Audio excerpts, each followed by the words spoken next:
Yan mga kaibigan, no? Mula yan sa cuttings po natin na balete. Inano niya yung ano ng kamagong. Tungo yan dito. Kita ninyo.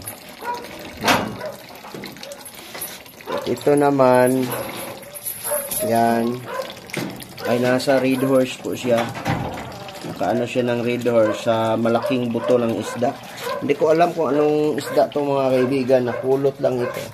Galing po ito kay Sir Salvacion po. Di ba?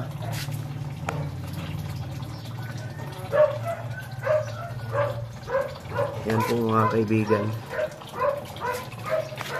Ito, gawang kamay natin to. Nasa ano rin ito mga kaibigan. Magkaiba pong klase ng baliti ito. Hindi ko alam kung anong klaseng baliti ito, but it is endemic by the Philippines to mga kaibigan.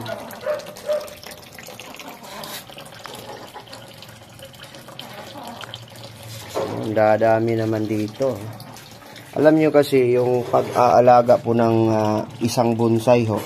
Ito po ay mga rescue natin mula doon sa mga yung nakadikit sa mga semento, di ba? Mahirap yan sila mabubuhay doon at nire-rescue natin yung iba.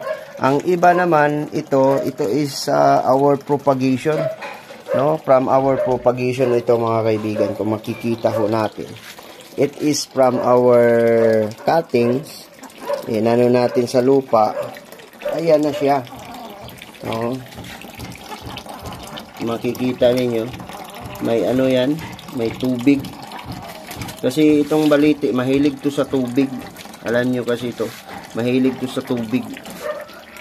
Because baliti is one of those tree, or it is considered, for me, it is a parasite, no? Para siyang parasite kasi pag dumikit po ito sa mga malalaking puno ng kahoy, unti-unti niyang kinakain yung dinidikitan ho nila, no? Kasi titigas ito, lalakas po ito, mga kaibigan. Itong mga ugat-ugat niya. Ito po'y kumakapit ng husto doon sa ano, hanggang hindi na makahinga ang mga puno na katulad nito. At saka tuluyan na siyang maano. Yan. May tao. May tao ba?